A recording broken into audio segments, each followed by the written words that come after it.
தமிழ் ஸ்பீடியோட வீடியோவை கிளிக் பண்ணதுக்கு ரொம்ப விஜய் டிவியோட செல்லப்பிள்ளை அப்படின்னு பார்த்தீங்கன்னா அது நம்ம டிடி தான். சிறந்த தொகுப்பாளனி அப்படின்ற பேர் இவங்களுக்கு இருக்குது. இப்போ வந்துட்டு இவங்க அன்புடன் டிடி அப்படின்ற ப்ரோக்ராமை ரன் பண்ணிட்டு வராங்க. இவங்க வந்துட்டு தமிழ் தொலைக்காட்சியிலேயே ரொம்ப பிரபலமான தொகுப்பாளனி அப்படின்னு சொல்லப்படுறாங்க. திவ்யதர்ஷினி கடந்த 2014ஆம் ஆண்டு ஜூன் மாதம் 29ஆம் தேதி அவங்களோட ஃப்ரெண்ட் ஸ்ரீகாந்த் ரவிச்சந்திரனை திருமணம் பண்ணிக்கிட்டாங்க. இவங்களோட திருமணம் சென்னையில் ரொம்ப பிரம்மாண்டமாக நடந்துச்சு. சின்ன திரை மட்டும் இல்லாமல் வெள்ளித்திரையிலிருந்தும் பல ஆக்டர் மற்றும் ஆக்ட்ரஸ் வந்து கலந்துக்கிட்டாங்க. கல்யாணத்துக்கு அப்புறம் கொஞ்ச நாள் இவங்க வந்துட்டு எந்த ஒரு நிகழ்ச்சியும் தொகுத்து வழங்கலை. விஜய் டிவிலையும் இவங்க ஒர்க் பண்ணல அப்படின்றது நம்ம எல்லாருக்குமே கண்டிப்பாக தெரிஞ்சிருக்கும் அப்படின்னு நினைக்கிறேன். கொஞ்ச நாளைக்கு அப்புறம் இவங்க 2 பேருக்கு இடையில கருத்து வேறுபாடு ஏற்பட்டு இவங்க 2 பேர் பிரிஞ்சுட்டாங்க அப்படின்னு பல செய்திகள் வெளிவந்துச்சு. அதை பற்றி கேட்கும்போது டிடி வந்துட்டு எதுவும் சொல்லலை, நாங்கள் 2 பேரும் சந்தோஷமாக தான் இருக்கோம், அது வெறும் வதந்தி அப்படின்னு சொல்லியிருந்தாங்க.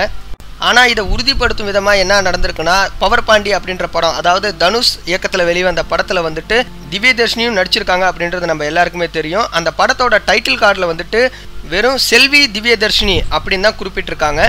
பெரும்பாலும் விஜய் டிவியில் வரும்பொழுது, அதாவது கல்யாணம் ஆன புதுசில் இவங்களோட பேர் வந்துட்டு திவ்யதர்ஷினி ஸ்ரீகாந்த் ரவிச்சந்திரன் அப்படின்னு தான் இருந்துச்சு. ஆனால் இப்போ பவர் பாண்டி படத்தில் செல்வி திவ்யதர்ஷினி அப்படின்னு இருக்கிறதுனால சமூக வலைதளங்களில் இவங்க 2 பேரும் பிரிஞ்சுட்டாங்க அப்படின்னு ஒரு செய்தி வந்துட்டு இன்றைக்கி ட்ரெண்டிங்காக போயிட்டுருக்கு. இதை பற்றி திவ்யதர்ஷினி கிட்ட கேட்கும்போது அதை பற்றி எதுவும் கேட்காதீங்க ப்ளீஸ் அப்படின்னு சொல்லிட்டாங்க. அதை பற்றி மேலும் என்கிட்ட எதுவும் கேட்காதீங்க அப்படின்னு சொல்லி கராராக மறுத்துட்டாங்க டிடி. இந்த வீடியோ பற்றி நீங்கள் என்ன நினைக்கிறீங்கன்னு கீழே உள்ள கமெண்ட் பாக்ஸில் மறக்காமல் தெரிவிங்க. தொகுப்பாளனி டிடியை உங்களுக்கு பிடிச்சிருந்துச்சுன்னா நம்ம வீடியோக்கு ஒரு லைக் கொடுங்க. மறக்காமல் இது மாதிரி நிறைய நியூஸ் தெரிஞ்சுக்கணுன்னா நம்ம தமிழ் ஸ்பீடி சேனலை சப்ஸ்கிரைப் பண்ணுங்கள். நன்றி, வணக்கம்.